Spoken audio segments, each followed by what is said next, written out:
इंद्र गो मन बुद्धि में आता है, बुद्धि जीव में आती है और जीव अंतरात्मा में शांत होता है।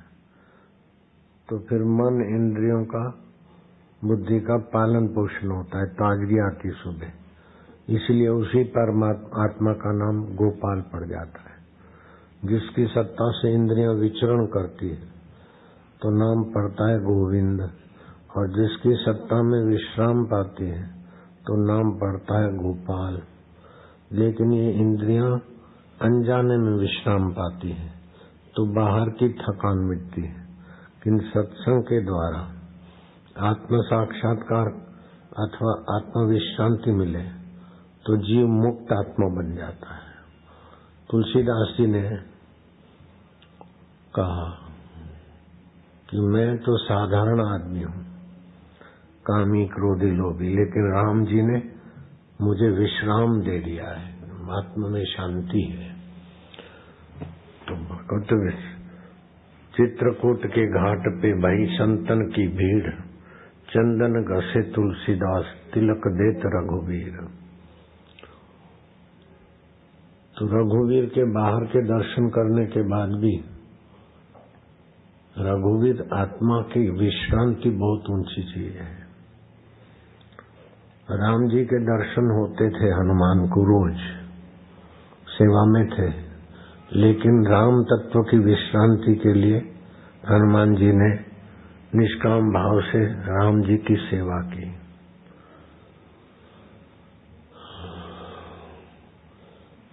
अंतरात्मा की विश्रांति और उसमें से नित्य नवीन रस, नित्य नवीन शांति, आनंद, सामर्थ्य उभरता रहता है। जैसे बर्फ से शीतलता, गर्मी से उष्णता, पेट्रोल से पेट्रोल की बू, डीजल से डीजल की बू, छौंक लगाते तो राई मेथी आदि की अपनी हवा। लेकिन इन सब में जो सत्ता देने वाला परमात्मा चेतना है, उसमें विश्रांति पाने से नित्य नवीन रस, नित्य तृप्ति, बीते हुए का शोक नहीं आएगा, टिकेगा नहीं, भविष्य का भय सताएगा नहीं, वर्तमान में कोई भी उपलब्धि का अहंकार नहीं होगा, और कोई भी चीज वस्तु चली जाए तो उसका ज्यादा भीतर से दुख नहीं होगा। बाहर से तो राम जी भी करते थे, हाय सीते, हे सीते, भाई लक्ष्मण, लेकिन अंदर से राम जी जो कहते होते। राज्य अभिषेक की तैयारी हो रही थी और राम राज्य के बदले राम वनवास हुआ, लेकिन चेहरे पर शिकन नहीं आई रामचंद्र जी को। और लंकेश को परास्त करके अयोध्या का राज्य मिला तो हर्षित बाहर से देखे, लेकिन भीतर वही समता। तो ये परमात्मा में विश्रांति पाने वाले व्यक्तियों को सहज में मिलती है, और परमात्मा में विश्रांति, परमात्मा ज्ञान और परमात्मा विश्रांति जिनको मिलती है वो परमात्मा मय हो जाते हैं। और सामान्य व्यक्ति भी जितना जाने अनजाने में परमात्मा विश्रांति पाता है, उतना ही वो अपने लिए, परिवार के लिए, समाज के लिए उपयोगी सिद्ध होता है। अपने लिए, समाज के लिए, ईश्वर के लिए उपयोगी हो जाता है। ईश्वर को प्रेम करेगा क्योंकि मैं ईश्वर मेरे आत्मा है, प्यारे हैं, तो ईश्वर के लिए उपयोगी हो जाएगा।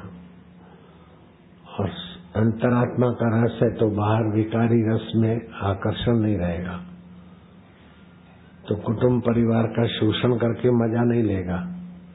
बाहर की चीजें बाहर के उपयोग में और अपने आप में तृप्त। इसलिए बोलते हैं सम्राट के साथ राज्य करना बुरा है, न जाने कब रुला दे, क्योंकि सम्राट को तो बाहर से सुख लेना है, अहम को पूछना है, विकारों को, रानी के सुख, इनका सुख। तो जिसको बाहर का भोग और सुख चाहिए वो शोषक बनेगा, लेकिन जिसको परमात्मा में शांति विश्रांति मिल गई वो शोषक क्यों बनेगा? वो तो पोषक होगा। उसकी आंखों से भी आध्यात्मिक परमात्मा के तरंग उभरेंगे, वाणी से भी वही, उसको छूकर जो हवा आएगी तो वातावरण को तीर्थत्व दे देती है। ऐसा पुरुष जहाँ रहता है वो भूमि का भी कुछ विशेष आत्मिक शांति देने वाला, आध्यात्मिक उन्नति करने वाला प्रभाव बन जाता है। तीर्थी कुर्वन्ति तीर्थानी, जिन्होंने आत्म विश्रांति पाई ऐसे पुरुष तीर्थंकर हो जाते हैं।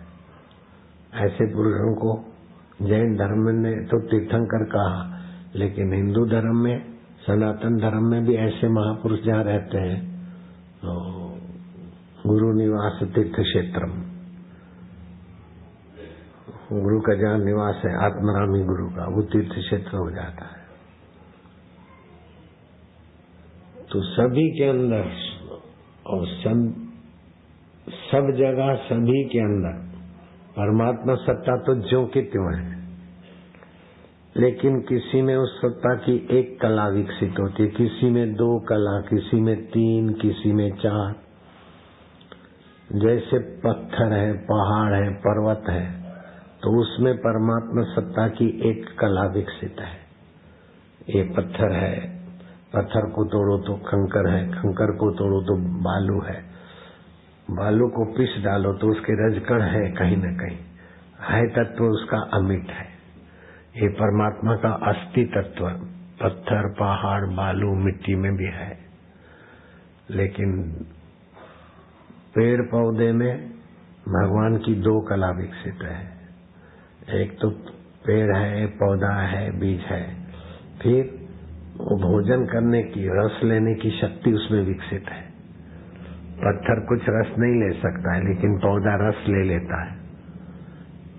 तो परमात्मा की दूसरी सत्ता उसमें विकसित है। लेकिन पौधा एक जगह से हटकर दूसरी जगह चल के जा नहीं सकता। उससे जीव जंतु में भगवान की तीसरी कला विकसित है, स्थलांतर। कीड़े मकोड़े, छोटे मोटे मच्छर, कचर आदि। और जीव जंतुओं से भी पशु पक्षियों में भगवान की 4 कला विकसित है। एक तो पशु है, पक्षी है, दूसरा वो भोजन ले सकता है, तीसरा स्थलांतर कर सकता है, और चौथा पहचानता है अपने घोंसले को, अपनी माँ को। 1000 गायों के बीच बछड़ा अपनी माँ के स्तन को ही चिपकेगा। तो पशुओं में 4 कला विकसित है और मनुष्य में 5 कला विकसित है।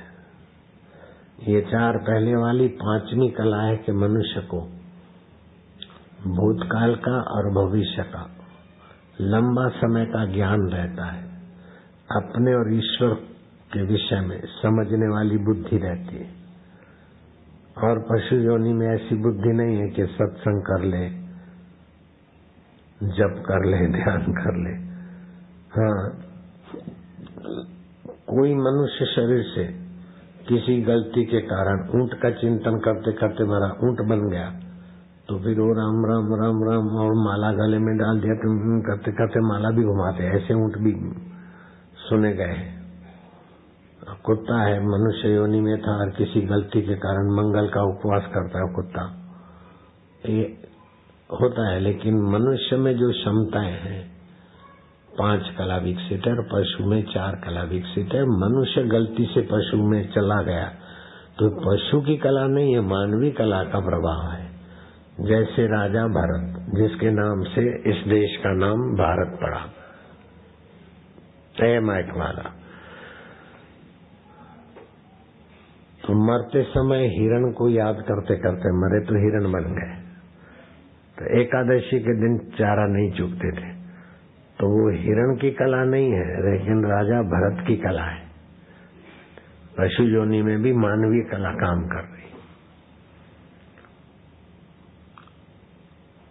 और मनुष्य में ये 5 कलाएं हैं और 5 कलाएं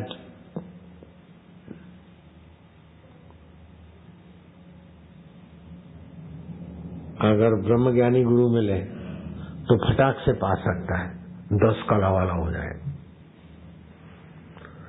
श्री रामचंद्र जी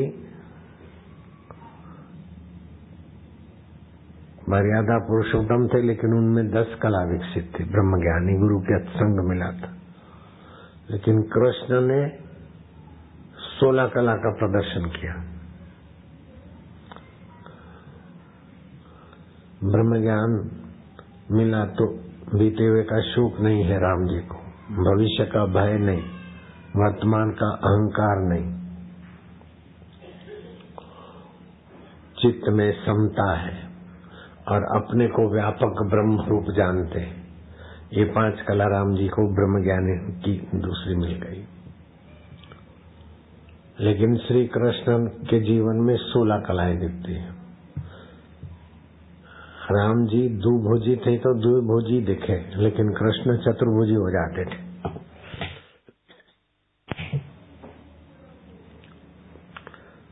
द्रौपदी और भीम में जरा तू में आ पड़ी तो भीम ने उठाया कुछ, अब भीम उठाए तो द्रौपदी की हालत क्या होगी। तो इसमें श्री कृष्ण 2 हाथ से भीम को पकड़ लिया और 2 हाथ से द्रौपदी को अलग कर दिया, चतुर्भुजी बन गए। अथवा तो दुर्योधन के यहाँ श्री कृष्ण चतुर्भुज होकर ऊपर स्थित हो गए आकाश में, और भी कई जगह विराट रूप दिखाया। ये भागवी कलाएं होती है, भगवतीय कलाएं। तो किसी किसी योगी में भगवती कलाओं का भी अंश होता है। जैसे नीम के पेड़ को आज्ञा कर दिया तो ये ब्रह्म ज्ञान का फल नहीं है, भागवी कला का फल है। लीलाराम में से लीलाशाह महाराज बन गए मेरे गुरु जी के बाद।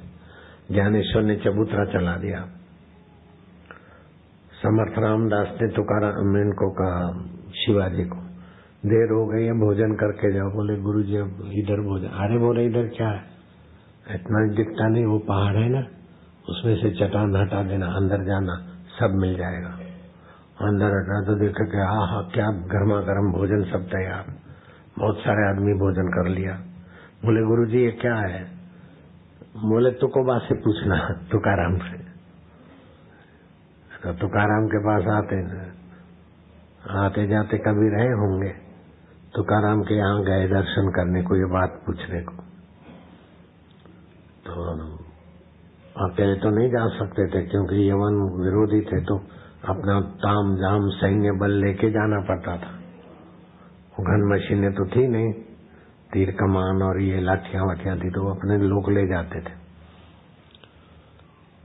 तो हाथी, घोड़े सवार, ऊंट सवार, दूसरे सिपाही, उनके सेनापति, ये वो 3 मील दूरी पर आकर छावनी का माहौल बनाया और घोड़े सवार को भेजा कि तुकाराम महाराज की से आज्ञा ले आओ कि हम दर्शन करने के लिए आना चाहते हैं, आज्ञा दें। इतना सारा जमाला संत के द्वार कैसे ले जाए बिना पूछे। तो तुकाराम ने कहा जहां पड़ाव डाला है वहीं रहे, लेकिन ये बता दो कि कितने लोग बना बनाया भोजन कर सकते हैं और कितने लोगों को सीधा सामान ही चाहिए ताकि भोजन कर सके, और घोड़े कितने हैं, हाथी कितने हैं, ऊंट कितने हैं, पैदल कितने हैं, सवारी वाले कितने हैं, ये जरा बता दो तो मैं उनको वहीं भोजन की, रहने की सब व्यवस्था करवा दूंगा। तो घोड़े सवार वापस गए। 3 मील पर शिवाजी को कहा कि महाराज जी ने बोला है कि अभी दोपहर हो गई है, आप कितने लोग हैं तो मैं सीधा सामान की, आप हमारे मेहमान हैं तो हम सब व्यवस्था करते।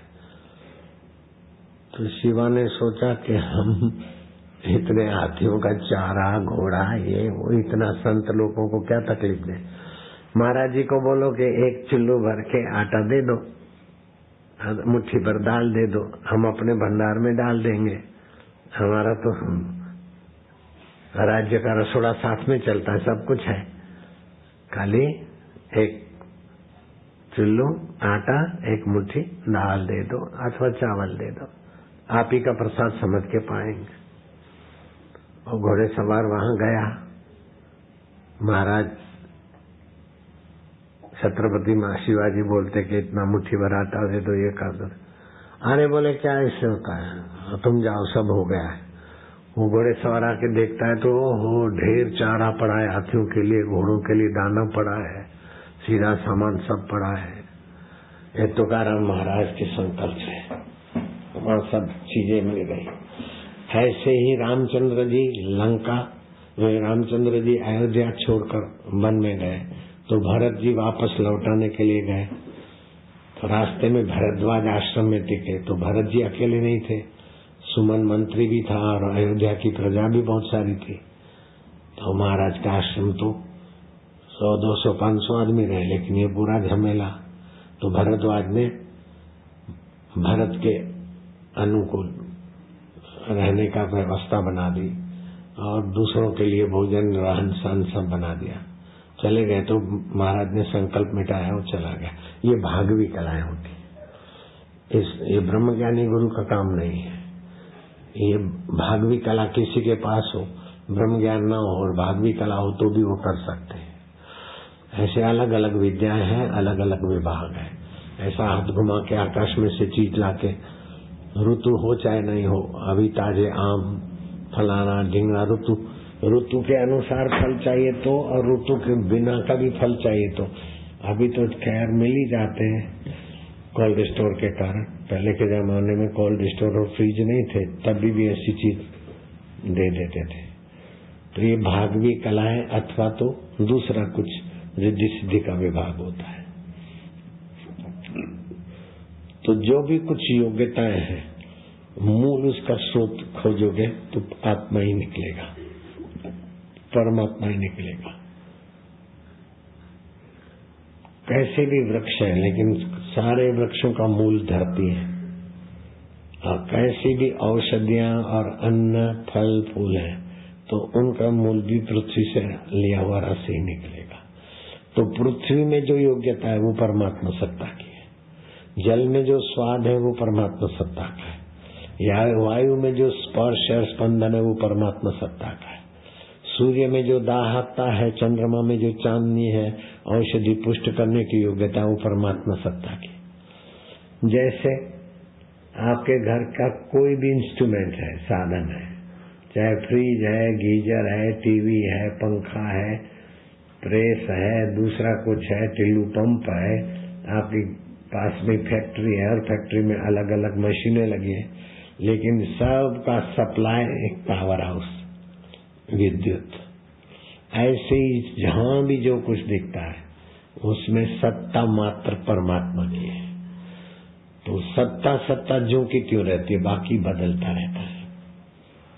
जैसे जल की सत्ता है, तरंग बदलते हैं, बुलबुले बदलते हैं, झाग बदलते हैं, भंवर बदलते हैं, पानी का मैलापन सफेदपन बदलता है, लेकिन पानी तत्व समुद्र का ज्यों का त्यों है। तो ऐसे ही परमात्मा तत्व आपका हमारा सबका ज्यों का त्यों है। लेकिन जो जानते हैं वो निश्चिंत हो जाते हैं और परमात्मा से एकाकार हो जाते हैं, और जो नहीं जानते तो मिटने वाली चीजों से एकाकार होते होते मिटने वाली चीजें मिटती रहती और थपेड़े खाते रहते। बेटा मर गया, अपमान हो गया, ये मिल गया, ये छूट गया। तो जो छूटता नहीं है और मिलता नहीं सदा रहता है, उधर को ध्यान नहीं है। तो जो मिलता है छूटता है उधर को है, तो फिर हर्ष शोक होता रहेगा, राग द्वेष होता रहेगा, सुख दुख होता रहेगा, और अंत में इच्छाएं वासनाएं लेके मरेगा, फिर उधर आके कर्म के अनुसार फिर फल भोगेगा। एक ब्राह्मण पूजा पाठ करके फिर बोलता था, धनम देहि बलम देहि विद्याम देहि महेश्वर, यशम देहि फलाना देहि पाहि माम पाहि माम। तो उसकी पत्नी देखती और थोड़ा बहुत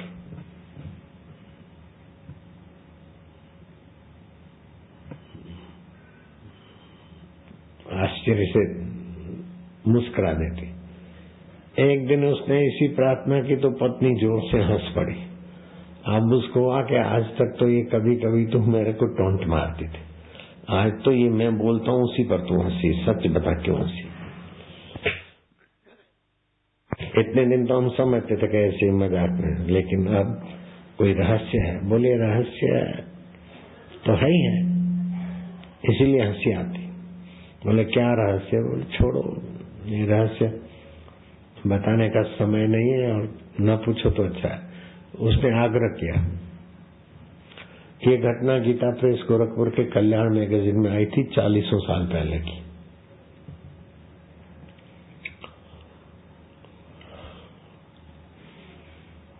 बोले अब मैं आपको क्या बताऊं, वो पनघट से पानी भरकर पनियारी आ रही है, उसके पास जाओ, वो बता देगी आपको।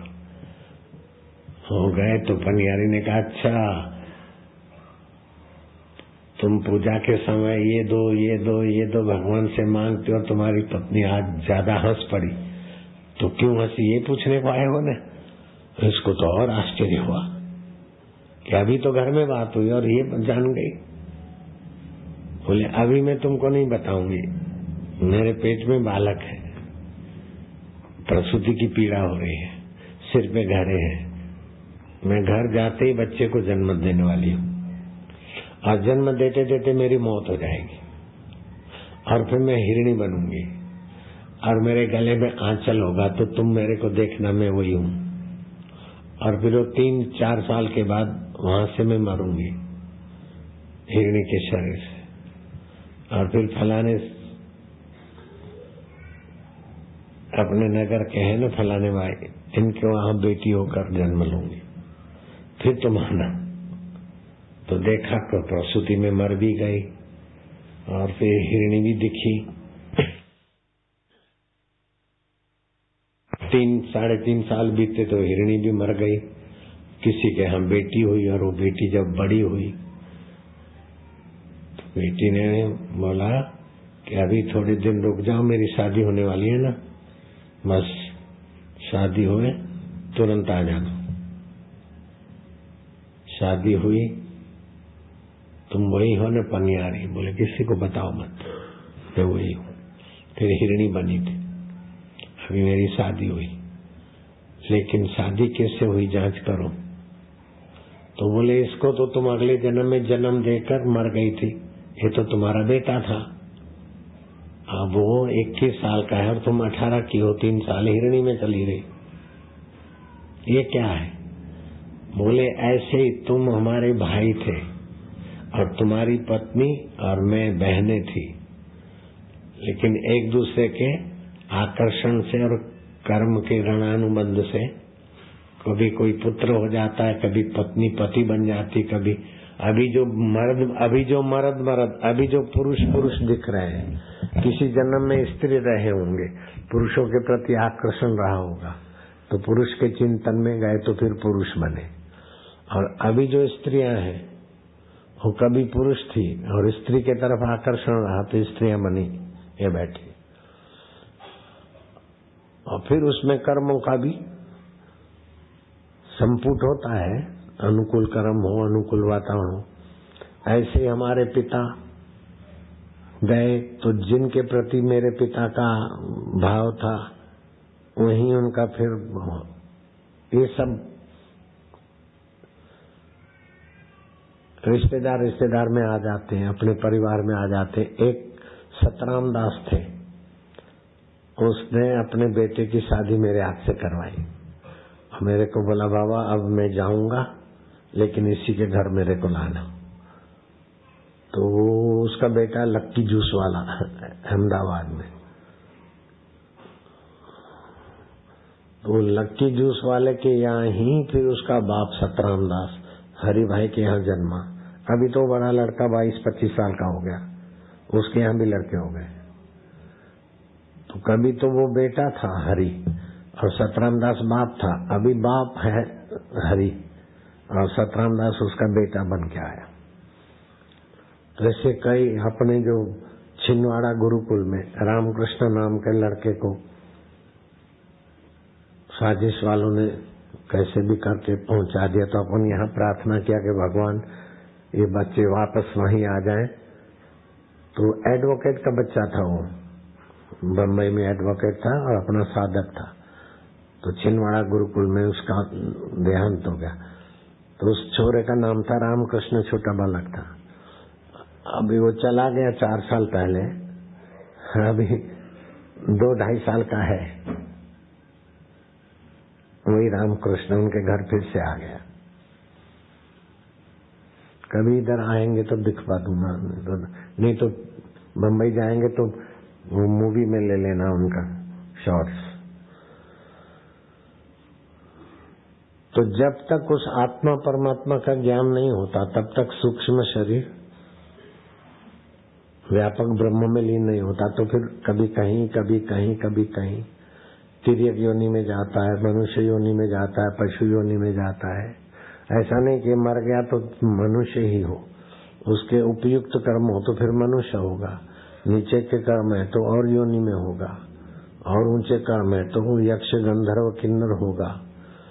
लेकिन जब तक मन को, बुद्धि को, शरीर को सत्ता देने वाले साक्षी आत्मा में स्थिति नहीं होती तब तक जीव की तपन नहीं मिटती।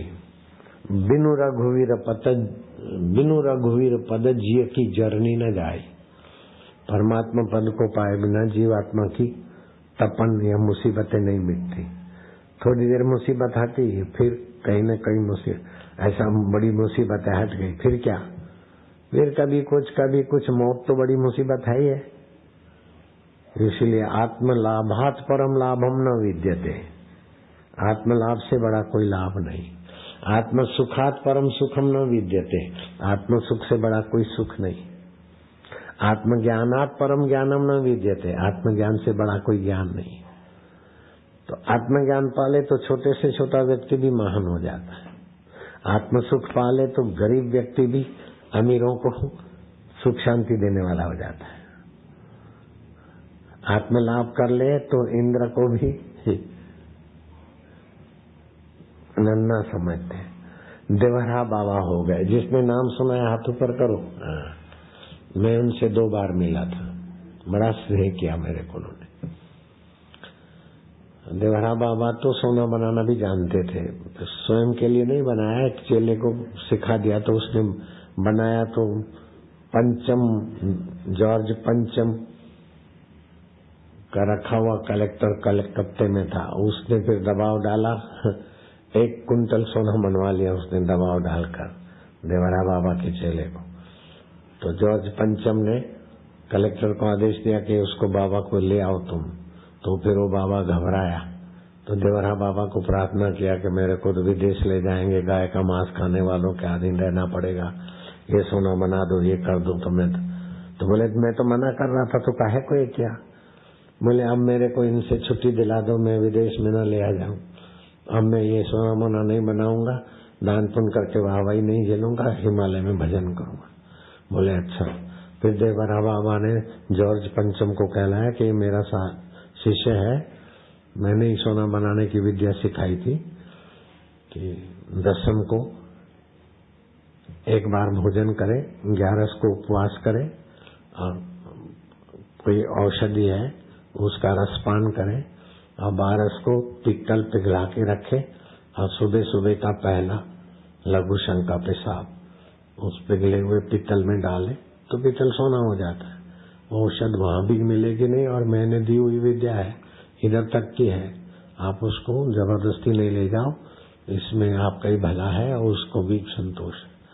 तो जॉर्ज पंचम समझू आदमी था, तो कलेक्टर को आदेश कर दिया कि उनको रिहा कर दो, छोड़ दो। अभी भी साहित्य जो किताब के आधार पे मैं बोल रहा हूँ, उसमें लिखा है कि 1 कुंटल जैसा सोना वो उसके देवरा बाबा के चेले ने जो बनाया था पिचकारी अपनी लगा के, वो अभी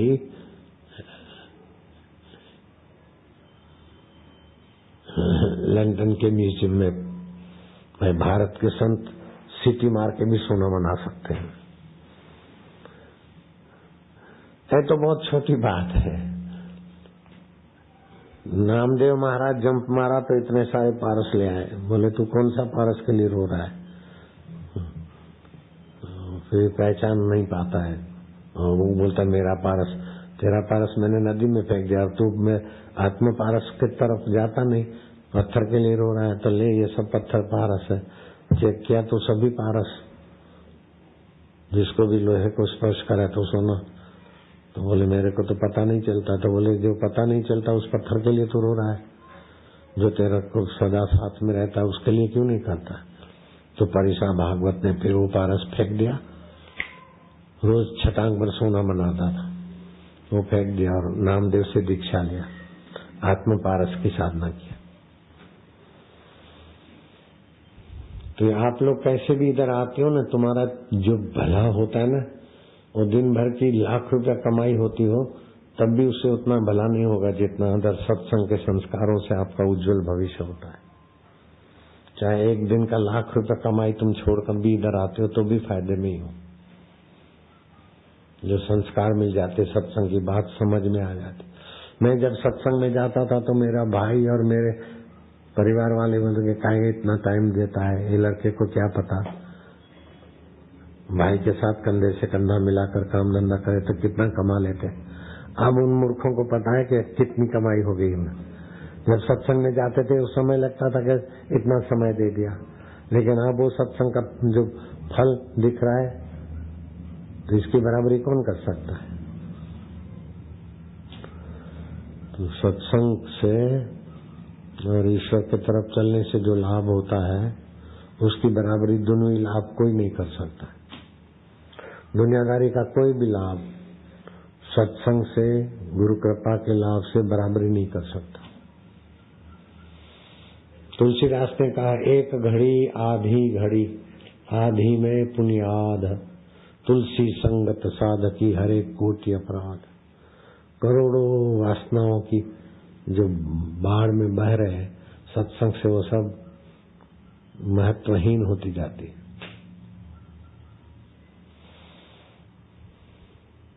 जितना महत्व संसार को देते उतना उससे आधा महत्व आत्मा परमात्मा को पाने में देवे न, तो आप तो खुशहाल हो जाए, आपके द्वारा हजारों लाखों लोग खुशहाल हो जाएंगे।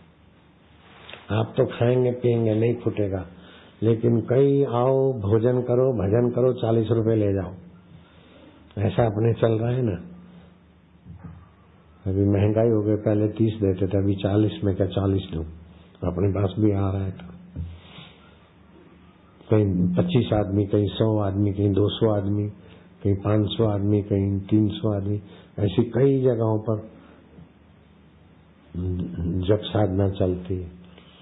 जो घर में झगड़े करते बूढ़े बूढ़िए अथवा काम धंधा नहीं मिलता, वो 2-3 घर के 1-2 आदमी आ गए, भोजन भी कर गए और 80 रुपया भी ले गए, घर में सुख शांति चल रहा है झोपड़ा। ऐसा कई परिवार सुखी हो जाते। तो मेरे को तो कमाना नहीं पड़ता, तो मैं तो खाता हूँ, इतने लोग खा रहे, गाय भी खा रही है, सब हो रहा है, कोई टोटा नहीं। आप लोग भी आते हैं तो आपको भी फायदा है, ऐसा नहीं कि आप देते तभी हमारा गुजारा होता है। आप आते हैं तभी आप लोगों का बढ़िया गुजारा होता है, समझ गए। ऐसा नहीं कि आप आके हमारा गुजारा कराते हैं, ऐसा नहीं है। और मेरे से जज ने पूछा कि बापूजी आप गाय भी पालते हैं? मैं क्या हाँ गाय है। कितनी है? मैं क्या बहुत सारी है, 10, 20, 50, 100। मैं क्या नहीं ज्यादा है। तो लिखा है, बोले मेरे पास असंख्य गाय है। मैं क्या असंख्य गाय मत लिखो, मेरे पास असंख्य ऐसा नहीं है, 5000 की संख्या है। असंख्य तो उसको बोलते जो गिनने से पता न चले, इतनी सारी 5000 है। हाँ तो बोले असंख्य हुई ना। मैं क्या नहीं, संख्या है ना 5000 की। यहाँ झूठ नहीं बोलेंगे, ऐसा पहले वायदा करते फिर काय को झूठ बोलना। बोले यहाँ कोई झूठ बोलता ही नहीं, भगवान की कसम खाते यहाँ जो भी बोलते सब सच बोलते, झूठ कोई बोलता नहीं। मैं क्या इससे बड़ा कोई झूठ होता ही नहीं। यहाँ कोई झूठ नहीं बोलता, इससे बड़ा झूठ कोई होता ही नहीं। अब क्या करें, सारे के सारे चुप हो गए। ऐसे ठाठ माठ से मेरा बैठने की व्यवस्था अच्छी रखी थी विचारों ने, बड़ा मान से बात करते थे। जैसे और कोर्टों में होता ऐसा नहीं, एक अलग से था बंगला, उसी में लगा था, उसमें ऐसी कुर्सियां बिछी थी उसे, 2-4 साल से वो कमीशन वहीं रहता है, रिटायर जज हो, मतलब उनके ऑफिस वहां है। तो सोनार की 100, लोहार की 1, 210 व्यक्तियों के इधर उधर के बयान सब तैयार। मैं क्या सबका निपट जाए तब हम आएंगे, हमारे पहले के तारीख दिया हुआ है, तो आप हमको संकेत। तो फिर सबका निपट गया, आखिरी में फिर हम गए तो सोनार की 100, लोहार की 1, जो भी पूछे तो मैं तो उनकी बात बता दिया बस।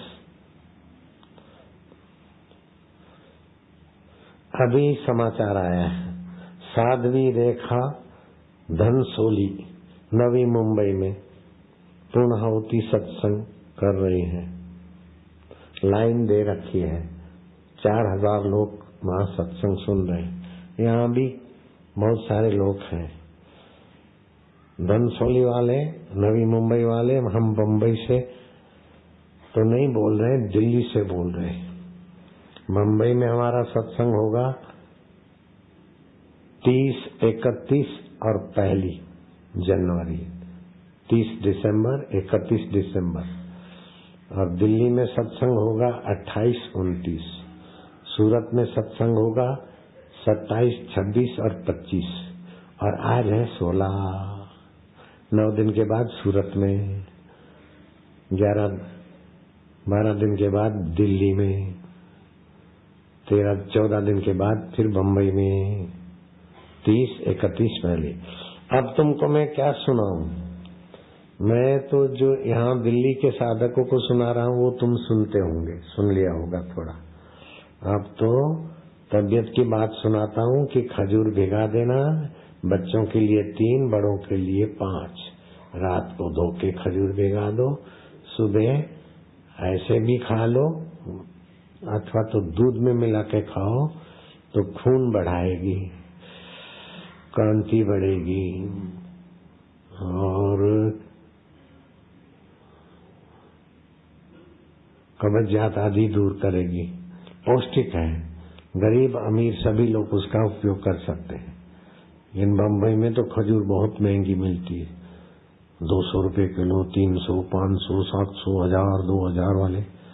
ऐसे ऐसे जितने अमीर होते उतने ज्यादा दाम वाली उनको अच्छी लगती है। लेकिन अपने यहाँ तो 60 रुपए में, आज कोई लाया था तो भी महंगी लाए थे, 60 रुपए किलो मिलती। दिल्ली तक 60 रुपए में, मुंबई में भी 60। तो खजूर कहीं भी मिले तुम लोग ले लेना और खजूर का उपयोग करना।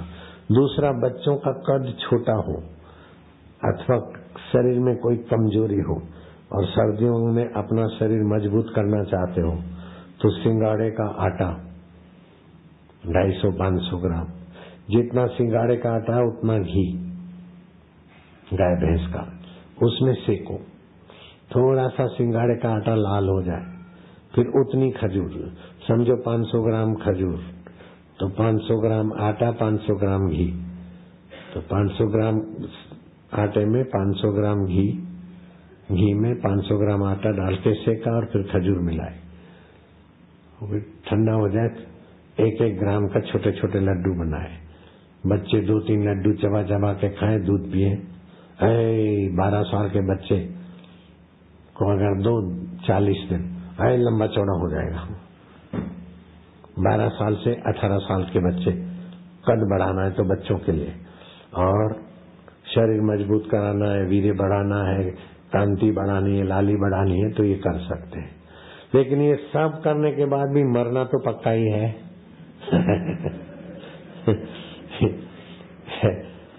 तो मरने के पहले अमरता का सत्संग सुन ले। तो आत्मा अमर है और शरीर मरने वाला है। आत्मा चैतन्य है, शरीर जड़ है। आत्मा आनंद स्वरूप है, शरीर दुख रूप है। आत्मा माना जो अपन है वो आत्मा है, और जो अपन नहीं है वो शरीर है। शरीर 3 प्रकार के होते हैं। आंखों से जो दिखता है उसको स्थूल शरीर बोलते हैं, और आंखों से नहीं दिखता, 5 कर्म इंद्री, 5 ज्ञान इंद्री, 5 प्राण, मन और बुद्धि, 17 तत्वों का जो सूक्ष्म शरीर रहता है। जब सो जाते तो मन सो जाता है तो आंख होते हुए भी नहीं देखती, जीभ होते हुए भी नहीं चखती, तो उसको सूक्ष्म शरीर बोलते हैं। तो स्थूल और सूक्ष्म शरीर के मेल से जन्म होता है, लेकिन सूक्ष्म शरीर सो जाता है तो भी देखना, सूंघना, चखना नहीं हो सकता है। तो एक स्थूल शरीर है, दूसरा सूक्ष्म शरीर है और तीसरा कारण शरीर है। 3 शरीर है। तो कारण शरीर में नींद होती है, सूक्ष्म शरीर में स्वप्न होता है और सूक्ष्म शरीर जब बाहर जागता है तो स्थूल काम होता है। तो रोज जागृत बदलती है, स्वप्न आता है चला जाता है, नींद आती चली जाती। तो तीनों शरीरों में तुम्हारी स्थिति होती है, लेकिन तीनों शरीर बदल जाते फिर भी तुम वही के वही हो। उसी को बोलते आत्मा। जिसने जागृत देखा उसी ने स्वप्न देखा, जिसने स्वप्न देखा उसी ने गहरी नींद में विश्राम किया और वही कल जागृत में आया। कल का जागृत आज नहीं है, रात का स्वप्न आज नहीं है, रात की गहरी नींद आज नहीं है, अभी नहीं है, लेकिन आप वही के वही। तो वही के वही है, उसमें टिकने की तरकीब, इसको बोलते आत्मविद्या। बम्बई वाले सुन रहे हैं ना, लाइन चालू है ना। तो मैं बोलता हूँ, बम्बई वाले भी बोलेंगे, दिल्ली वाले भी बोलेंगे। भगवान राम के गुरु जी बोलते हैं, हे राम जी, हे राम जी, पृथ्वी का सारा धन ऐश्वर्य एक आदमी को मिल जाए। पृथ्वी का सारा धन ऐश्वर्य एक आदमी को मिल जाए और इंद्र का वैभव भी मिल जाए, और इंद्र का वैभव भी मिल जाए, लेकिन आत्मज्ञान से वो रहित है तो, आत्मज्ञान से वो रहित है तो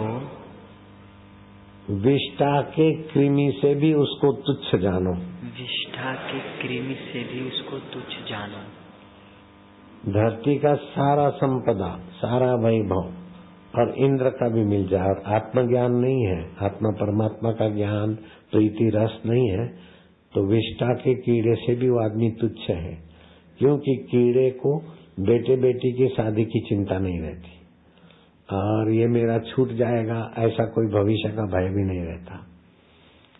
और कीड़ा तो कीड़े की योनि से ऊपर आएगा, लेकिन वो वैभव में फंसा है, आत्मज्ञान नहीं है, तो कीड़े से भी तुच्छ है, मनुष्य योनि से फिर नीचे योनि में जाएगा। इसलिए आत्मज्ञान जो सुनते हैं, सुनाते हैं, अभी जो रेखा साध्वी का सत्संग सुन रहे हैं, उन सबको खूब खूब शाबाश है, धन्यवाद है। और बापू का सत्संग सुन रहे हैं, उनको तो न शाबाश है न धन्यवाद है, उनके साथ तो बापू ही बापू है। कैसा काय बड़ा है ना। मैं ये तो मुंबई, नवी मुंबई वाले आ जाना। किधर को है बम्बई में? ये बम्बई में बोरेवली मैदान में, पहले जहाँ धनसोली, धनसोली मैदान का नाम है क्या? बम्बई बोरेवली बापा, आशाराम बापू का बम्बई में सत्संग है। पूछने की क्या जरूरत है, कोई भी बताता है, होल्डिंग भी बताते, टीवी वाले भी बताते, बरा है ना। आप सगळे मिलून भगवान नाम कीर्तन करायचं और हास्य प्रयोग करायचा आहे, समजले सगळे? महाराष्ट्र आमची मुंबई। हरि ओम ओम ओम ओम ओम ओम ओम ओम ओम ओम ओम ओम ओम ओम ओम ओम ओम ओम ओम। प्रभु जी ओम, पांडुरंगा ओम, विठ्ठल माऊली ओम ओम ओम ओम, रामाजी ओम, श्यामाजी ओम, हरि ओम ओम ओम ओम ओम, हरि ओम ओम।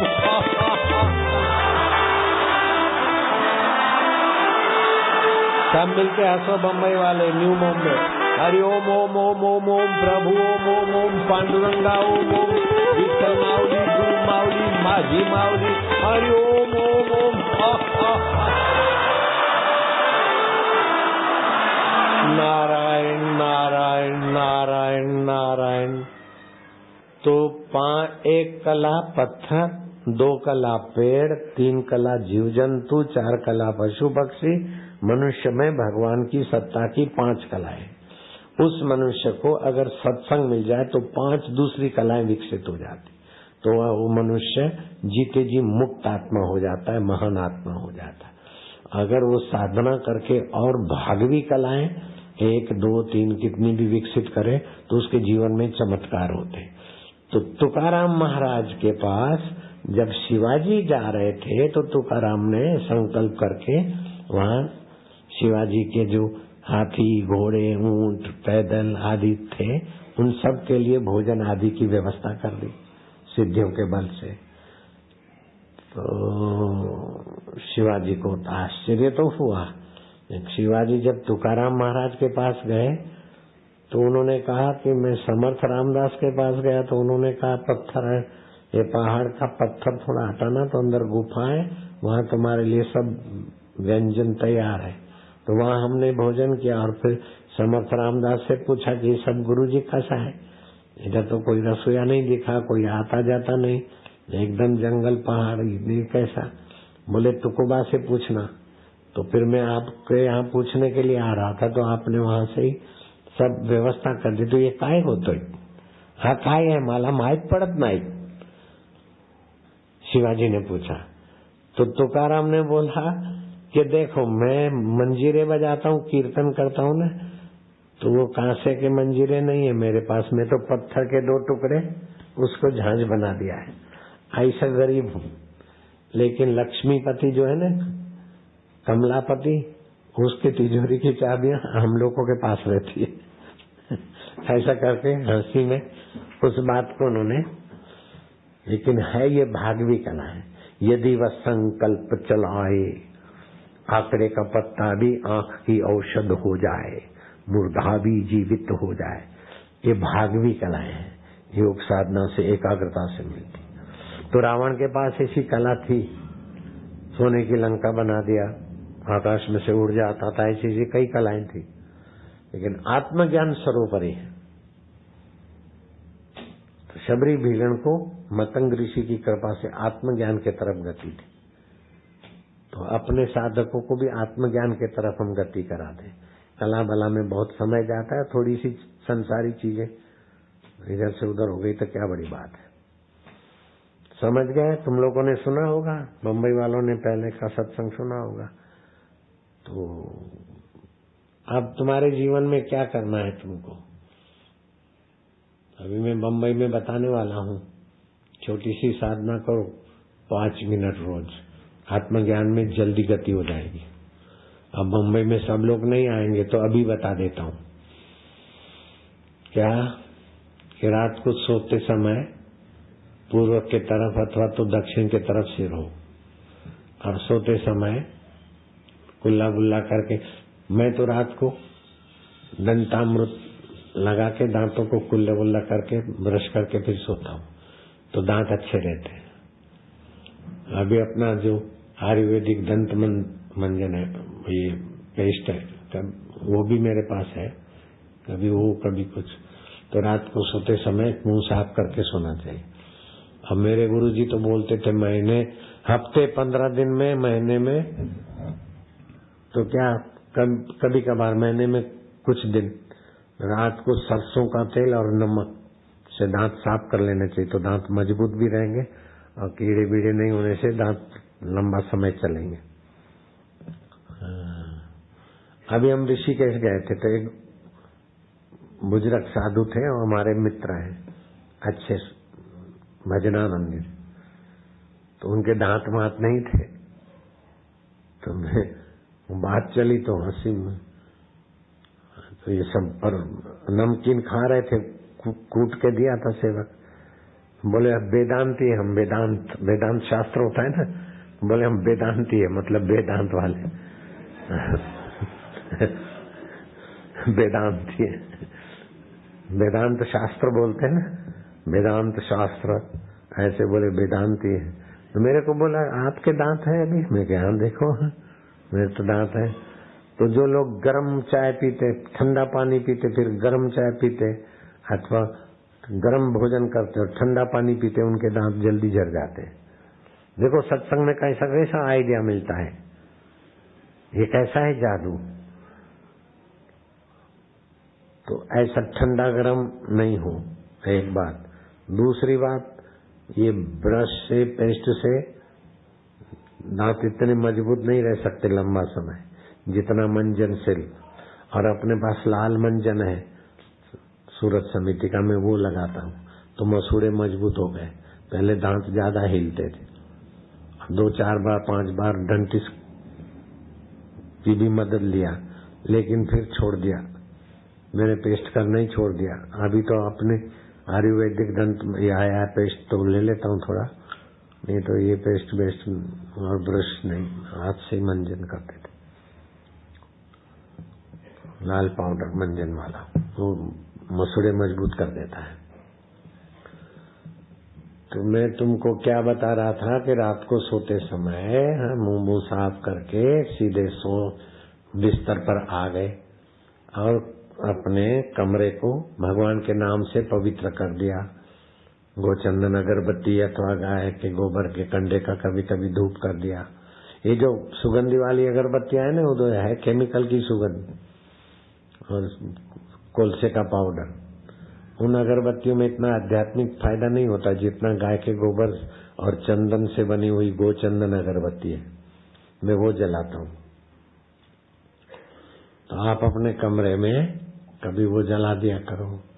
फिर हरि ओम ओम ओम करके हास्य प्रयोग करो तो कमरे के वाइब्रेशन सात्विक हो जाएंगे। बम्बई वाले सुन रहे हैं ना, न्यू बॉम्बे वाले। फिर क्या करना है, सीधे लेट गए। अब 5-6 कलाक तो शरीर से कोई काम लेना नहीं है, झोप ले काय करायचं, इकडे तिकडे काय करायचं। अब 5-6 घंटे तो शरीर से कोई काम नहीं लेना है। शरीर 5 भूतों का है, ये 5 भूतों का शरीर 5 भूत संभाले, मन बुद्धि और अहंकार। ये सूक्ष्म शरीर सूक्ष्म भूतों का है और मैं आत्मा परमात्मा का हूँ। तो 5 भूत का शरीर 5 भूत संभाले और सूक्ष्म शरीर भूत संभाले। और मैं आत्मा हूँ, परमात्मा मुझे संभालेंगे। मैं परमात्मा में जा रहा हूँ। ओम शांति, ओम आनंद, ओम ओम। हृदय में आप बोलते जाना। न्यू मुंबई वाले, दिल्ली वाले भी बोलते जाना। ओम शांति, ओम ओम आनंद, ओम ओम प्रभु जी, ओम ओम। अब श्वास अंदर गया तो ओम, बाहर आया तो 1, श्वास अंदर गया तो शांति, बाहर आया तो 2।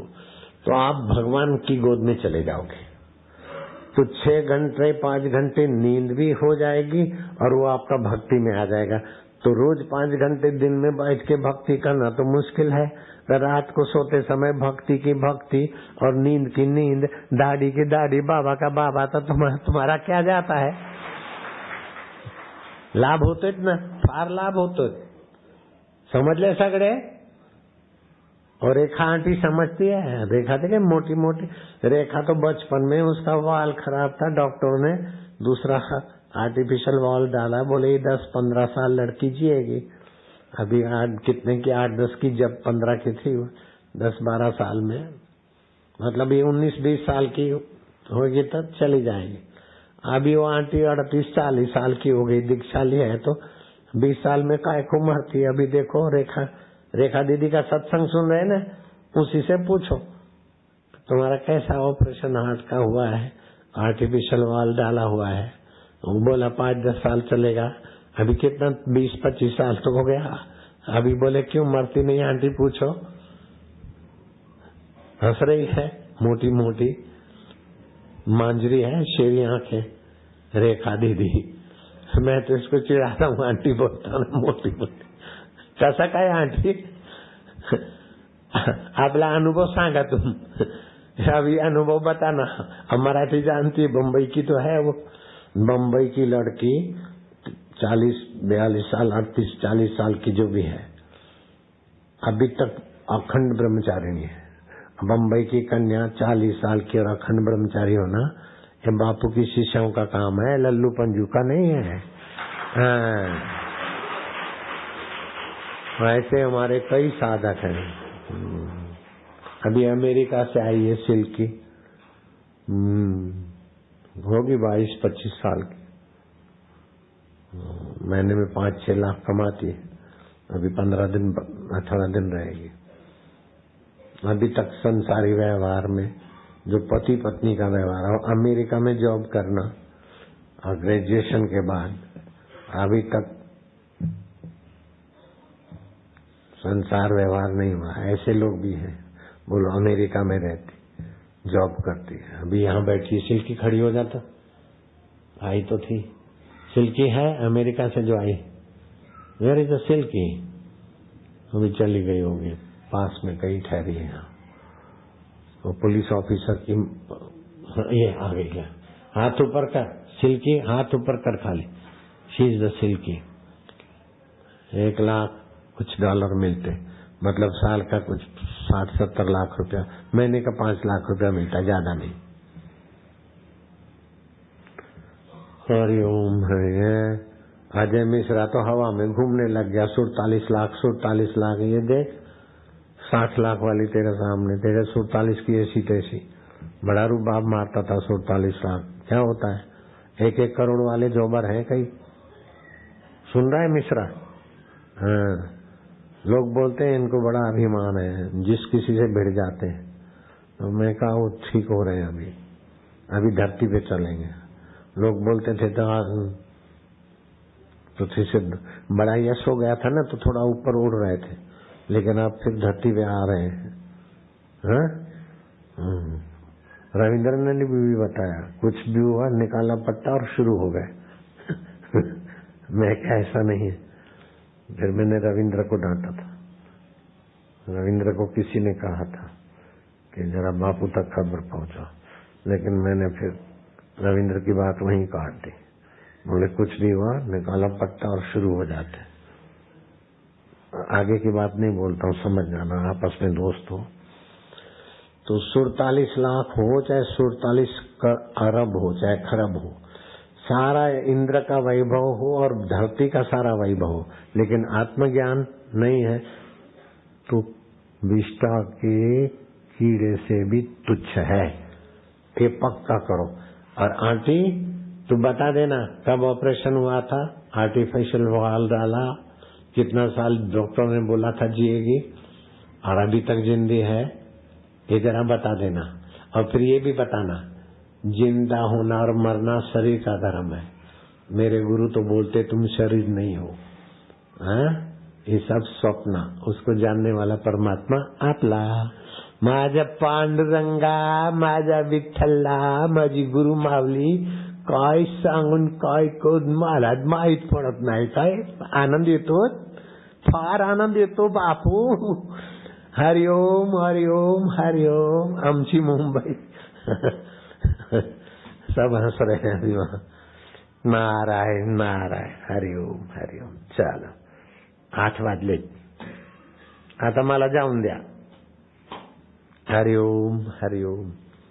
एकांत में है बापू, कुछ दिन सत्संग कार्यक्रम नहीं दिया, एकांत में रहेंगे, लेकिन एकांत में भी देखो आज सुबह लोग दूर दूर से आए थे तो मिलने को आए बाहर, फिर दोपहर को 2:30 बजे से शाम को 5, 5:30 बजे तक बैठे रहे। इतने सारे लोग आते तो क्या करना, लोग बाहर बैठे रहे और मैं आंखें बंद करके ध्यान करूं तो क्या ध्यान लगेगा। लोगों के संकल्प मेरे को खींच लेते तो फिर चलो लोगों के बीच ही रहो। बाबा हरिओम। कह नानक सब तेरी वडियाई। प्रसाद बनाओ बांटो। अब वो खजूर की चाय